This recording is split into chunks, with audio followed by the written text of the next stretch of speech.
그 이래가 거의 참에 아시아로부터 온 유대인들이 성전에서 바울을 보고 모든 무리를 충동하여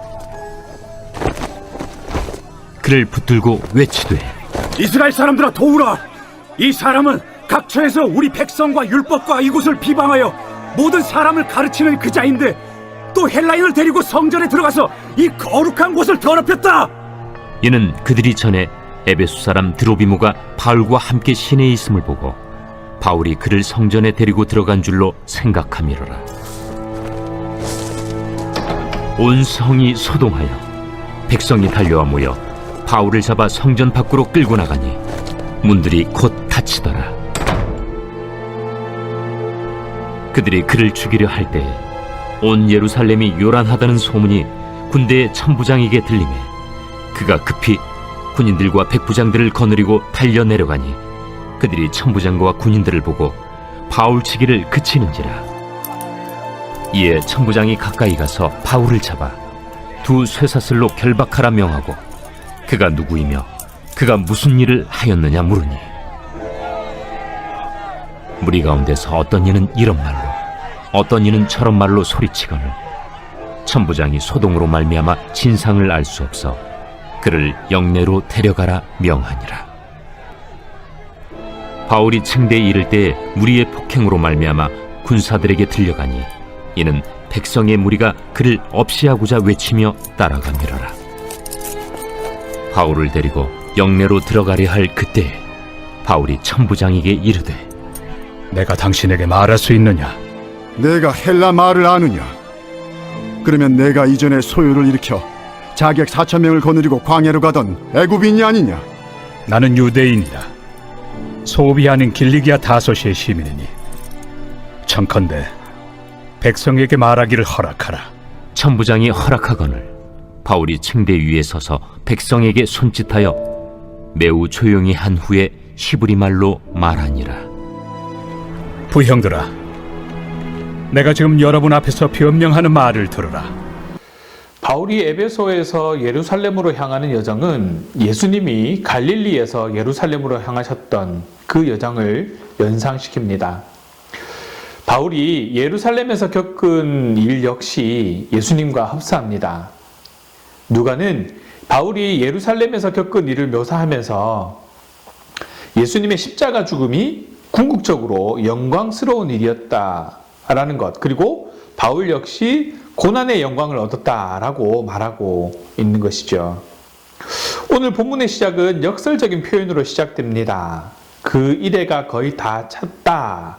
이 말은 바울이 야고보의 장로들의 권면을 따라서 나시린 서약을 한 4명과 함께 성전에 들어가서 그들을 위해 각종 희생 제물의 비용을 치러주고 그들의 희생 자세에 참여함으로써 자신이 얼마나 철저하고 경건한 유대인인가를 결정적으로 보여주는 날이었습니다. 바로 이 날을 앞두고 아시아에서 온 유대인들이 성전에서 바울을 붙잡았던 것입니다. 그를 붙들고라는 말도 직역하면 그에게 손을 대다입니다. 동일한 표현이 누가복음 20장 19절 그리고 요한복음 7장 30절에서 예수님께 사용되었을 뿐만 아니라 사도행전 5장 18절과 21절에서는 사도들에게도 사용되고 있는 단어입니다. 예수님이 당하신 고난을 그의 사도들도 받았을 뿐만 아니라 바울도 지금 예루살렘에서 유대인들의 손에 의해서 받고 있다라는 것을 이렇게 우리에게 강조하고 있습니다. 아시아에서 온 유대인들이 바울에게 손을 대며 바울을 비방합니다. 바울이 이 유대인과 율법과 성전을 비방하여 모든 사람을 가르친다라는 것이었습니다. 유대인의 정체성을 결정하는 가장 기본적인 율법과 성전을 대적한다는 주장인 것이죠. 그러면서 증거로 드는 것이 지금 바울이 헬라인을 데리고 성전에 들어와서 거룩한 곳을 더럽혔다라고 말하고 있는 것입니다. 이 말 속에는 바울이 모든 지역에서 모든 사람에게 유대인과 율법과 성전을 대적하려 가르치는 것도 부족해서 심지어 이방인을 성전에 데려왔다라는 그런 뜻을 가지고 있습니다. 이스라엘 남자들만 모여있는 이곳에는 이방인들이 결코 들어올 수 없었습니다. 이스라엘 남자들만 들어갈 수 있는 뜰은 제사장의 뜰 다음으로 성전에 가장 근접한 부분입니다. 더욱이 이방인의 뜰에서 여인의 뜰로 넘어가는 곳에 분명한 경계의 벽이 있었을 뿐만 아니라 이방인의 출입을 엄중하게 금하는 경고문이 일정한 간격으로 기록되어 있었습니다. 유대 역사가 요세푸스에 따르면 이 경고문은 헬라어로 이렇게 쓰여 있었다고 합니다. 어떤 외국인도 성전과 주변을 둘러싸고 있는 경계의 울타리를 넘어서 들어가지 못한다. 넘어가다 붙잡히는 자는 누구든지 이로 인해 빚어지는 죽음에 개인적인 책임을 져야 할 것이다. 이방인이 여인의 뜰로 들어오는 것도 즉시 사형에 처할 심각한 죄가 되는데 이를 넘어서 이스라엘 남자들만 들어갈 수 있는 뜰까지 이방인이 들어왔다고 하면 얼마나 심각한 사태인지 쉽게 짐작할 수 있습니다. 바울을 향한 유대인들의 주장은 사실 오해 때문에 생긴 일입니다. 분명 나실은 서약을 한 경건한 유대인 4명과 함께 온 것인데 아시아에서 온 유대인들은 그들이 에베소 사람 드로비모로 오해했던 것입니다. 일단 바울을 붙잡은 다음에 구체적인 물질을 확보하기 위해서 바울을 구타하면서 그가 어디에 있냐고 윽박질렀을 것입니다. 때마침 로마 주둔군의 최고 사령관 천부장에게 보고가 들어갔고 그제서야 구타가 멈춰지게 됩니다. 이런 일이 가능했던 것은 로마 주둔군이 성전의 북서쪽 모서리에 위치한 그 안토니아 요새에 상주하고 있었기 때문입니다. 천부장은 바울을 잡아 2개의 쇠사슬로 결박합니다. 무리들은 이들을 따라가면서 그를 없이 하자고 외칩니다. 그를 없이 하자라는 단어를 직역하면 너는 그를 제거하라 라는 뜻이 됩니다. 여기서 너는 천부장을 가리키는 것이죠. 제거하다, 없이 하다로 번역한 헬라어 아이로는 유대인들이 총독 빌라도에게 했던 외침과 동일한 단어입니다. 누가복음 23장 18절에 잘 나타나 있습니다. 우리가 일제히 소리질러 이르되 이 사람을 없이 하고 바라바를 우리에게 놓아주소서 하니 누가복음과 사도행전에서 자 누가는 동일한 단어를 사용함으로써 바울이 예수님처럼 고난받고 있음을 역동적으로 보여줍니다. 우리는 평소 예수님의 이름과 하나 되어 그의 이름만을 위해 살았던 바울이 이제야 예수님과 하나 되고 고난받고 있음을 주목해야 합니다. 바울이 쇠사슬에 매어 끌려가고 뒤에서 따르는 무리들은 너는 그를 제거하라고 외칠 때에 바울은 주님의 이름을 위한 고난도 자신의 사명임을 망각하지 않았을 것입니다. 자신의 정결함을 입증하기 위한 자리에서 한순간에 죄인으로 붙잡힌 바울이었지만 자신의 억울함을 토로하지도 도망치지도 혈기로 맞받아치지도 않았으며 의연하게 고난을 받아들이는 그런 바울의 모습을 통해 우리는 우리를 위해 고난당하신 예수 그리스도를 보게 됩니다. 악을 악으로 갚는다면 그 자리에서 결코 예수 그리스도는 보이지 않았을 것입니다. 억울한 상황에서 나를 향한 적대적인 사람들을 대할 때에 나를 위해 묵묵히 고난의 길을 걸어가신 예수 그리스도를 바라보는 저와 여러분 되시기를 간절히 바랍니다. 그리고 우리가 주님과 함께 의연하게 악을 선으로 갚을 때에 우리의 모습 속에서 사람들은 고난당하신 예수 그리스도를 만나게 될 것입니다. 이어지는 37절에서 바울과 천부장의 이 짤막한 대화는 계단 맨 꼭대기 영문 입구에서 벌어지는 이야기입니다. 바울은 천부장에게 아주 세련되고 예의 바른 헬라어로 당신께 좀 말씀을 드리는 것이 제가 합당하겠습니까? 라고 묻습니다.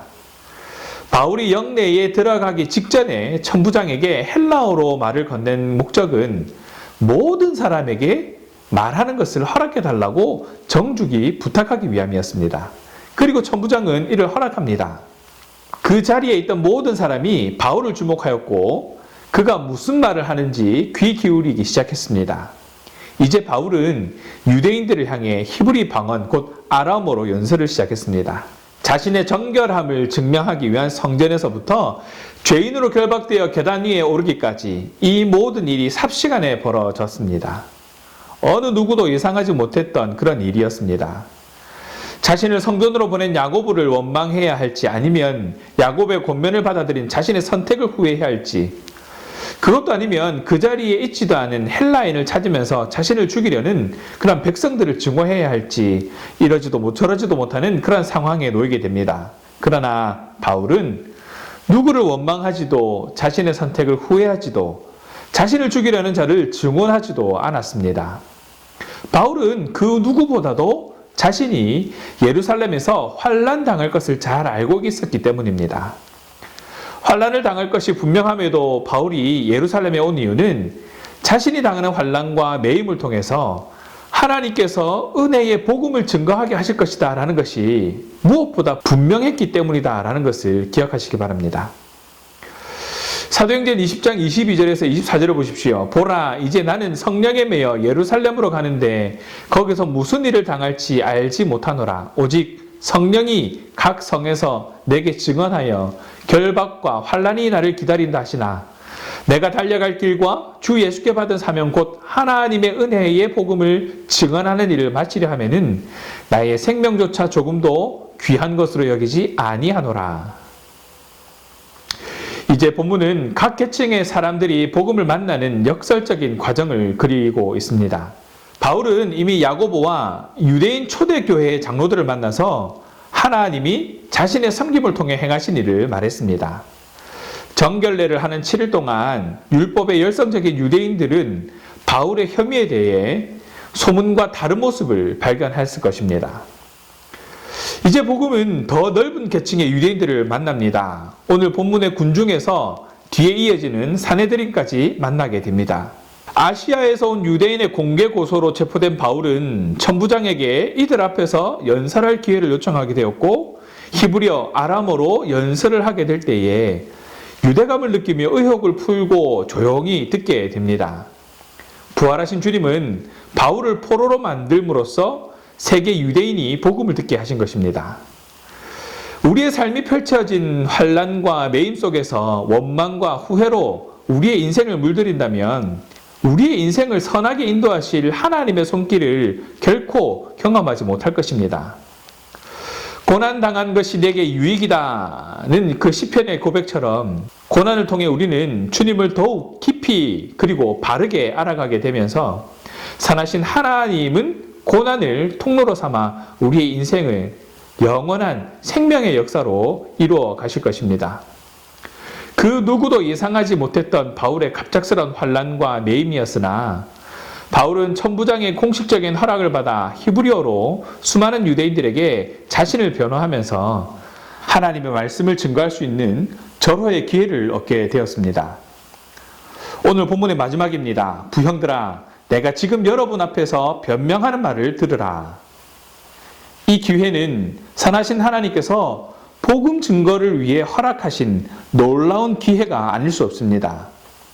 오늘도 하나님께서 우리에게 주신 기회의 자리에서 선하신 하나님을 증거하는 우리 모두가 되기를 주님의 이름으로 소원합니다. 예상하지 못한 일이었지만 그러나 하나님께서 사용하시면 절호의 기회가 된다는 사실을 기억하시면서 바울의 이 마지막 말을 다시 한번 가슴에 새기는 그리고 그것을 실천해 나갈 수 있는 저와 여러분의 삶이 되어지기를 주님의 이름으로 축원합니다. 기도하겠습니다.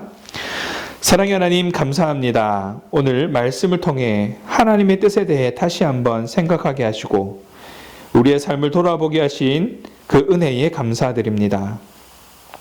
우리를 선하게 지키시는 하나님, 우리가 준비하지 않은 일로 인해 계획하지 않은 그런 어려움이 찾아와서 방황하게 될 때를 생각해 봅니다.